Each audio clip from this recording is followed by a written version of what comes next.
So I got an email the other day, and I've gotten a lot of emails over the course of my life of making music where someone shared that they were just grateful for the songs that I've made because they've really helped them through a hard time.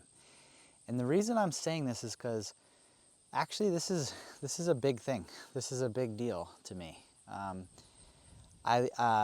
It's what's kept me making music, and it's what makes music feel so meaningful to me beyond just my own agendas in life, but that there's something deeper, there's something more meaningful to it.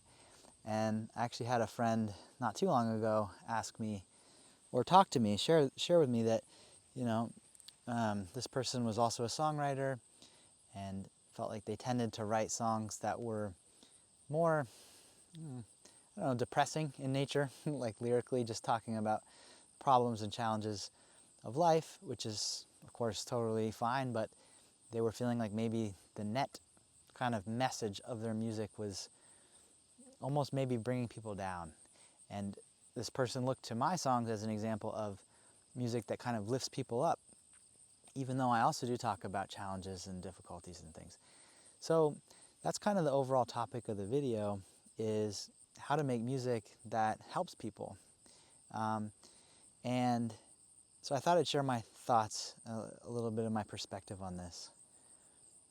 Just a warning though, this is going to be kind of a boring video unless you're interested in topics like spirituality, science, religion, secularism, art, society, things like that, because actually to really talk about this, like the mechanism of what is it about music, in my opinion, that can lift people up or be helpful to people, it's embedded in these complicated web of concepts and ideas about things like I just mentioned. So this video is going to be a bit of rambling. I'm not sure even what I'm going to say. But the first main idea is, like, we're in a time now where everything is kind of secular. Like modern Western scientific materialistic view of life has produced all these things. In some ways, all this abundance. Certainly lots of kind of like medical breakthroughs in a certain way. But it has also produced a crisis of meaning, where people feel really depressed and really isolated. And like,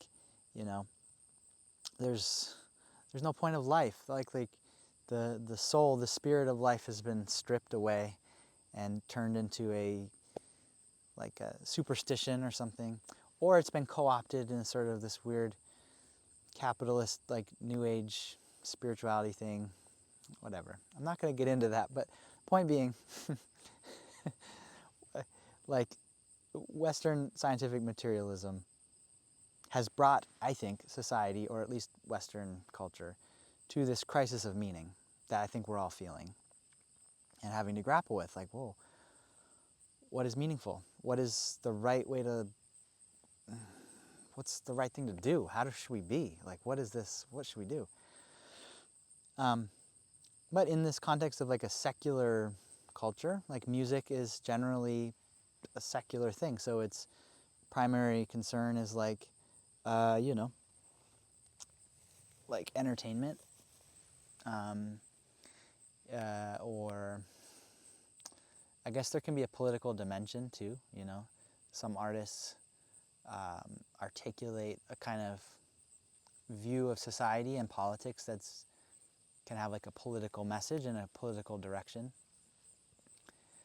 Or just entertainment, like I said, or something like that. It's one of those two. But I think it's less common that there's, at least in popular music or mainstream music, or even in punk music, DIY music, like indie music, alternative music, like the kind of, I guess, the sacred view of life, the kind of spiritual view of life, it's there's not really like a place for it as much. I think there's a place for it, but it's not as there's not as clear a category of like, cool, oh, you make music, cool, of course you talk about God.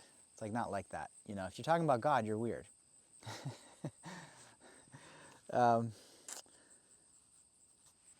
So of course though, there's, types of music that like, gospel music or different kinds like Christian rock or, I don't know. There's different categories of music that are very much concerned with questions of spirituality and God and meaning and stuff. But on the whole, the topic of God, a higher purpose, a higher dimension of life, the deeper meaning of life, it's oftentimes not at the forefront of music and these days. I think in the past, it was more, potentially.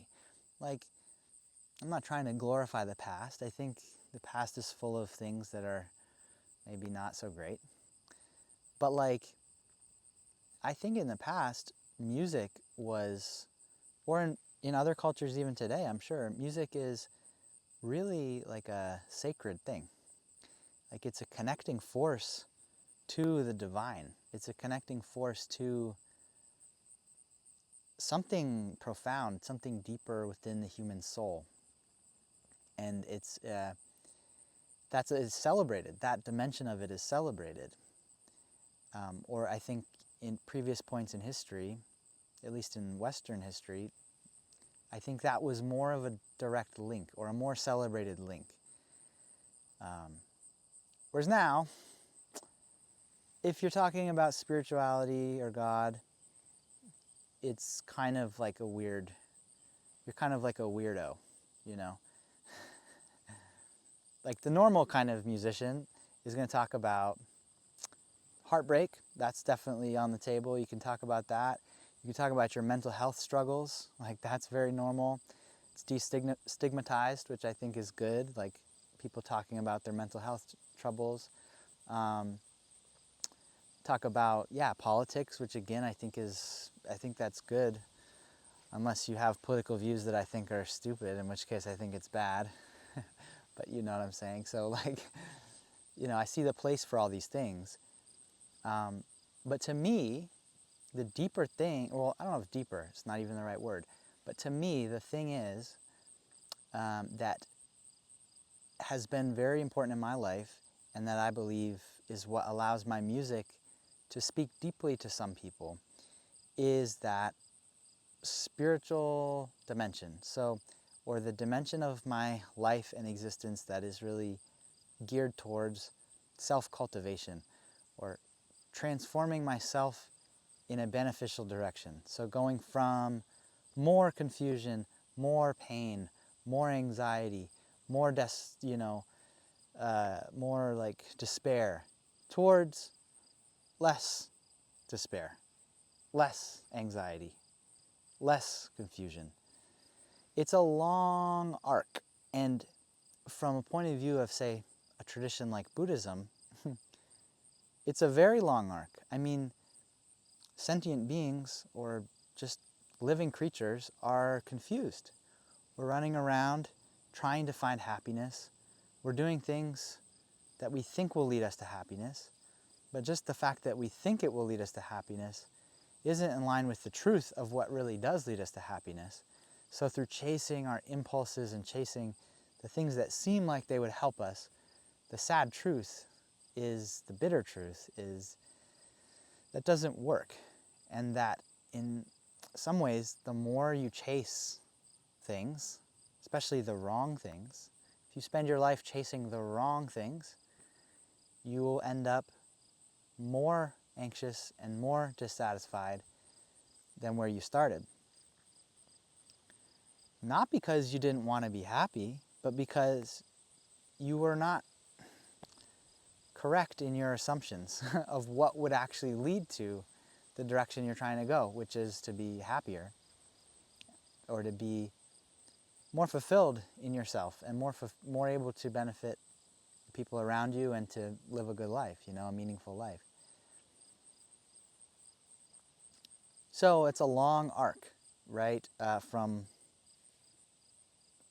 complete confusion and overwhelm to, depending on how you see the world, full liberation from any kind of suffering whatsoever. So, and to, you know, borrow from the Buddhist tradition, like to attain Buddhahood, that's like a state that is really beyond sorrow.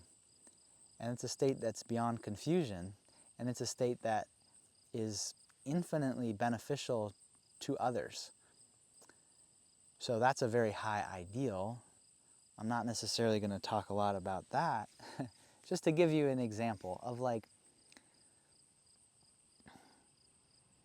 there's a process in human life, no matter what angle you're looking at it from, even just a very basic like self-improvement angle, or maybe a more, I would say a little more profound of an angle of like a deep spiritual transformation.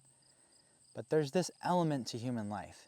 And to me, it's that element of growth, transformation, and I guess well-being, cultivating well-being, that is the most meaningful thing in the world.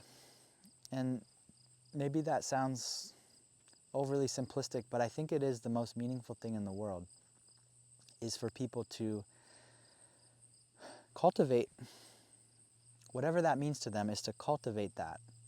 Because of course that's going to be beneficial to that one individual, but also it will be beneficial to others. And as you go, you can be more and more beneficial to others.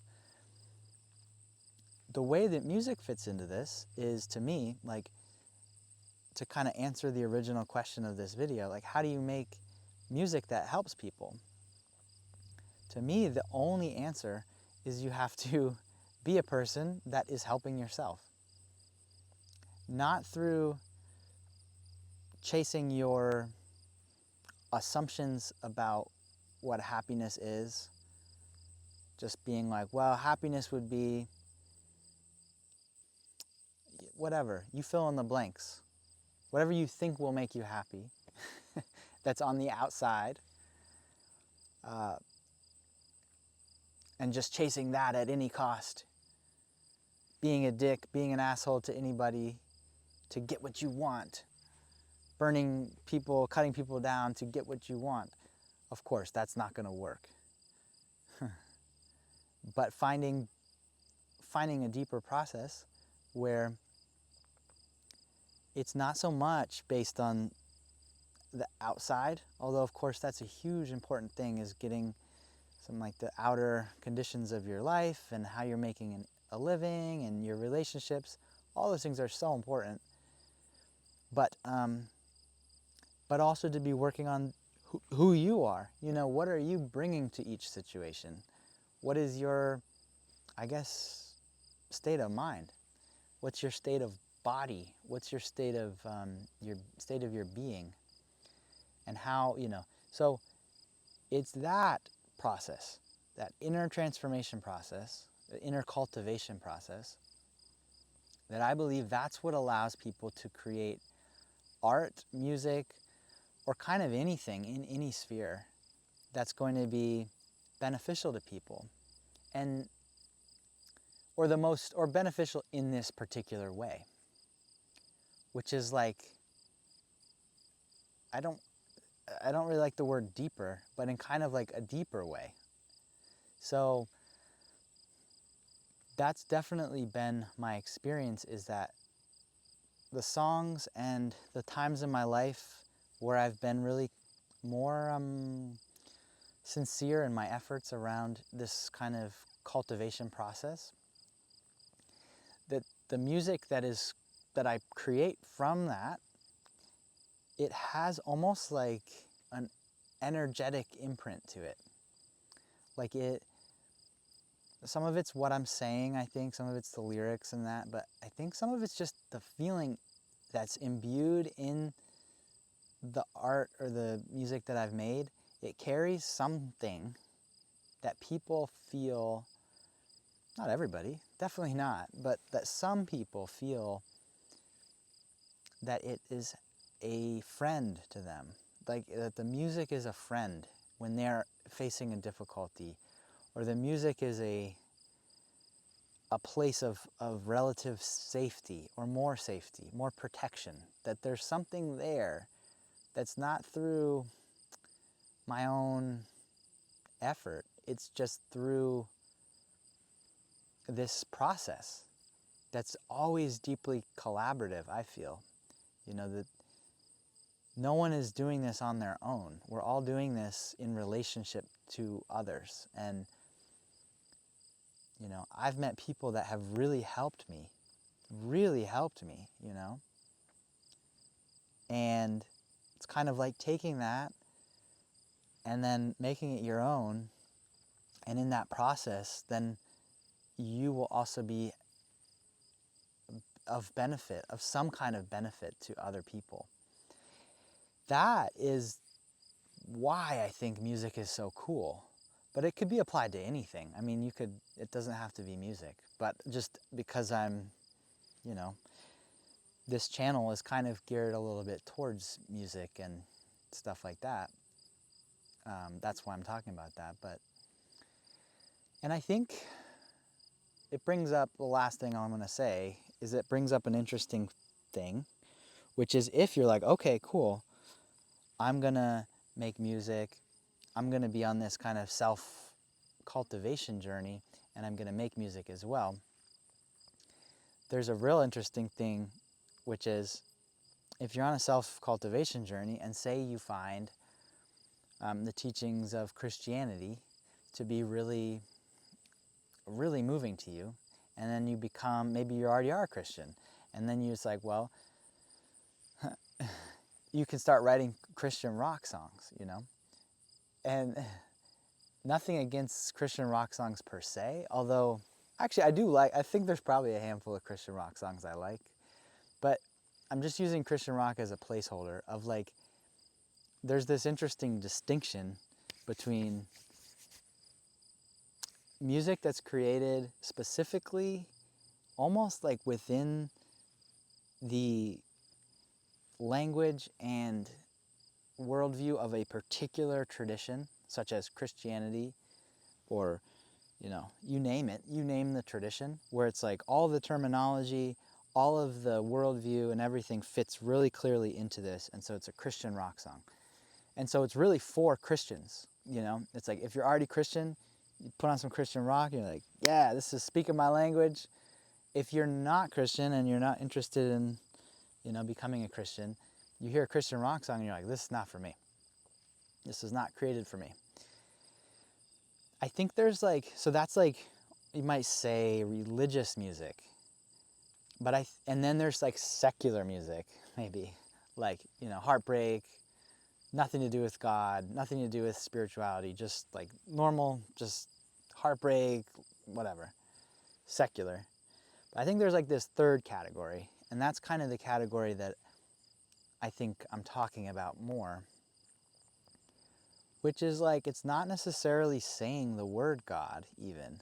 It's not saying necessarily any of these explicitly like religious stories or references to religious figures or this or that. It's like this third category where it's like, it's informed by the self-cultivation, by the process of inner transformation. And it's about that, but it's like a little more broad. So, I don't know. There's no real grand conclusion to this video. These are just ideas that have been floating around my head. That if you're still listening, you also, I'm sure, have been thinking about this to some extent. And I would be really curious at any thoughts you have, like leave some comments. I love to hear from you, just like what these videos are bringing up for you, if anything. You know. And yeah. And then I'll just also mention, so I've started this free school community. The link is below. And right now it's just like a group of songwriters of all different skill levels or experience levels. And the community's still forming, but basically we're just sharing stuff, sharing our work, kind of giving each other feedback, and it's going to evolve over time. But at the moment, it's just a really fun little group, and so you're invited if you know you have any interest in that, then it'd be cool to have you there. And yeah, that's it. All right.